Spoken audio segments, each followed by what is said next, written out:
a woozy pie-eyed rock star, a slice of cannabis cake, and a drugged-up member of the clergy. It could only have been the legendary Ozzy Osbourne.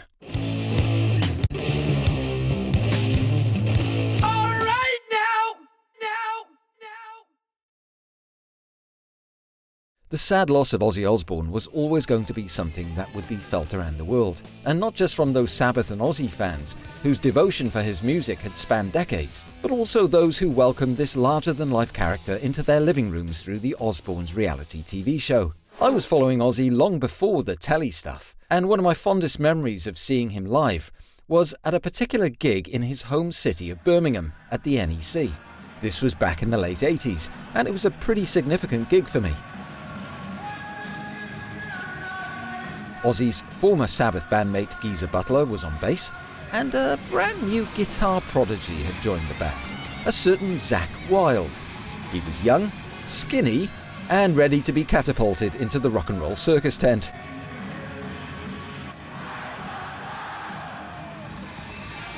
And yeah, Ozzy was of course Ozzy. Energetic, constantly smiling and grimacing, like he always did, in equal measure. Of course, at this particular time in the 1980s, he had many personal battles with drugs and alcohol going on in the background. Yet he was always unmistakably Ozzy. He had an amazing back catalogue with Sabbath, and an equally impressive solo career. And as a fan, it was always easy to get a sense of Ozzy's unique take on life through interviews and magazine quotes. And that was another reason to love the guy. Yes, he was crazy. Yes, sometimes acted like a loon. And man, when it came to controversy, Ozzy was like a walking controversy. I mean, it didn't matter what kind of trouble he was in, whether it was biting the head off a bat or chewing on the odd dove. Yuck. Or getting arrested for urinating on the Alamo. There was always this kind of cheeky naivety about it all, almost schoolboy-like. And Ozzy was honest and self-deprecating about it as well, laughing at himself and the utter craziness of it all. And on the subject of craziness, it's sort of a convenient segue to an absolute classic Ozzy incident. In fact, an absolute banger of an incident. So wacky, so typical Ozzy, and so bloody funny. Yeah, this was Ozzy to a T. While it's a bit unclear the exact year when this particular incident happened, it must have been when Ozzy Osbourne was living in Staffordshire in the early 1970s. He'd moved to the quaint village of Renton with his first wife, Thelma. They lived at a place called Bulrush Cottage, or as Ozzy jokingly referred to it as, Atrocity Cottage. And such was society in rural England at the time, it was perfectly normal for the vicar from the local parish to welcome new residents into the community. Paying a visit like this was a means to getting to know new neighbours, and possibly trying to convince them to come along to the church to join the congregation. So hey, what could go wrong?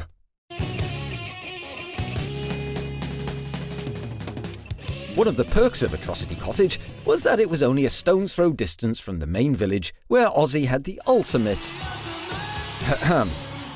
convenience of being able to stroll down to their local pub.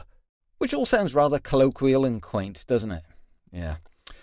However, it is well documented that Mr. Osbourne was having quite a bit of fun with the booze in those days. And unlike us mere mortals, whereby a trip down to the pub is just a few pints until last orders is called, followed by a mazy walk back home on a country road in the dark, Ozzy's idea of going down to the pub was, let's say, a little bit more protracted.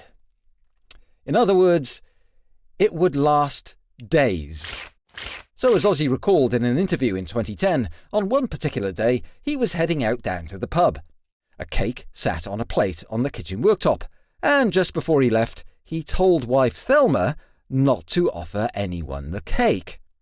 Yeah, apparently his exact words were, "Otherwise, this will be bad." You see, he'd been busy with a little bit of experimentation in the kitchen. By all accounts, he'd studiously rolled up his sleeves to try his hand at a bit of baking. That's right, a domesticated Ozzy. And Ozzy was going all in with this discovery of culinary science. Milk, eggs, flour, cannabis, sugar, vanilla essence. Hang on a sec. Yes, Ozzy obviously wanted to create something that would leave, let's just call it an afterglow.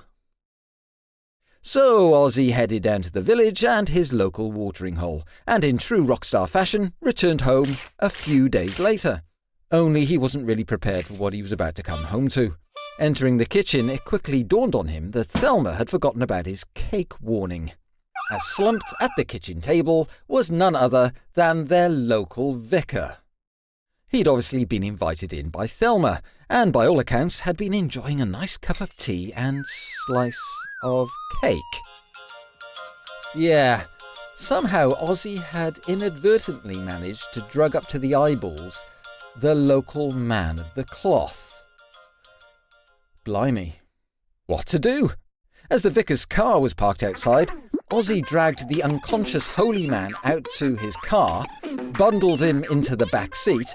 Ozzy hopped in behind the steering wheel, and despite the fact that Ozzy didn't have a driving license, drove the vicar back home. He then dumped the vicar through his front door, left the car where it was, and just cheerfully strolled back to Atrocity Cottage. I didn't see him for 2 weeks after that, and I thought I'd killed him. Yeah, Ozzy was more than a little concerned that he'd unintentionally sent the vicar upstairs to meet St. Peter. But thankfully, and much to Ozzy's relief, on one particular Sunday morning, while popping down to the local pub, who was there, almost like divine intervention, was the very same vicar, sat down, just enjoying a drink. Seeing Ozzy, he walked over. "I must have caught such a dreadful flu at yours. I hallucinated for 3 days and had to miss church." Yeah, imagine Ozzy's face when he was being told that. It's a classic, isn't it? I mean, it's just so Ozzy. Rock and roll! And I suppose just so Ozzy is the very reason why there was an absolute outpouring of affection for this titan of rock and roll when he passed away. The late, great Prince of Darkness, Ozzy Osbourne. I feel unhappy. I feel so sad.